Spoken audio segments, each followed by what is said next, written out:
Hello. ഇന്നൊരു ഞായറാഴ്ച ദിവസമാണ്. ഇന്ന് പ്രത്യേകിച്ച് പുറത്തേക്ക് എവിടേക്ക് ഇറങ്ങാതെ വീട്ടിൽ തന്നെ ഇരുന്ന് സമയങ്ങളെയും പോവാണ്.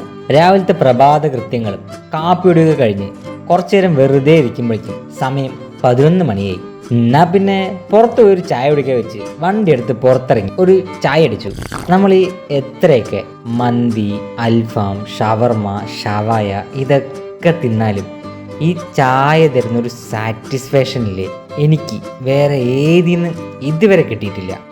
അങ്ങനെ ചായ കുടി കഴിഞ്ഞ് വീട്ടിലെത്തിയ ഞാൻ കണ്ടത് പാമ്പിനെ പിടിക്കാൻ വാവാ സുരേഷായി നിൽക്കുന്ന അമ്മനെ അച്ഛനെയാണ്. എനിക്ക് പിന്നെ പാമ്പിനെ കണ്ട ദേ ഈ കാണുന്ന അസുഖമുള്ളത് കൊണ്ട് എന്നേക്കാൾ വലിയൊരു വടിയെടുത്താണ് പാമ്പിനെ ഓടിക്കാൻ നിന്നത്.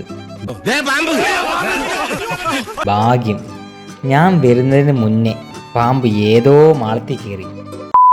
പിന്നെ ഒരു ഉച്ചേമുക്കാലായപ്പോൾ ഉച്ചയൂണും കഴിഞ്ഞ് മഴയും നോക്കി ഇങ്ങനെ ഇരിപ്പായി. മഴ ഇങ്ങനെ ആസ്വദിച്ചിരിക്കുമ്പോഴാണ് ഇത് നടന്നത്. ഈശ്വര, ഈ മഴ തോരുന്ന ഒരു ലക്ഷണവും കാണാത്തതുകൊണ്ട് ഞാൻ ചെറിയൊരു ഉച്ചമയക്കത്തോട്ട് യാത്രയായി. എഴുന്നേറ്റപ്പോൾ സമയം 5 മണി. പിന്നെയാണ് ഓർത്തത് വണ്ടിയുടെ ഓയിൽ ചേഞ്ചിങ് കലാപരിപാടി ഇന്നേക്കാണ് മാറ്റിവെച്ചത്. വണ്ടി എടുത്ത് നേരെ പോയി എഞ്ചിൻ ഓയിൽ വാങ്ങി വന്ന് വണ്ടിയെ കട്ടപ്പുറത്ത് കയറ്റി പണി തുടങ്ങി. ഒരു 5-10 മിനിറ്റിൽ ഓയിൽ ചേഞ്ചിങ് കലാപടി എല്ലാം കഴിഞ്ഞ് സമയം ഒരു 6-6:15. പിന്നെയും കുറേ നേരം മിണ്ടാതെ ഇങ്ങനെ ഇരുന്നു. ഒരു ചായയും കൂടി ആവാം എന്ന് പറഞ്ഞ് പുറത്തേക്കിറങ്ങി. അത്യാവശ്യം നല്ല മഴയുണ്ടായിരുന്നു.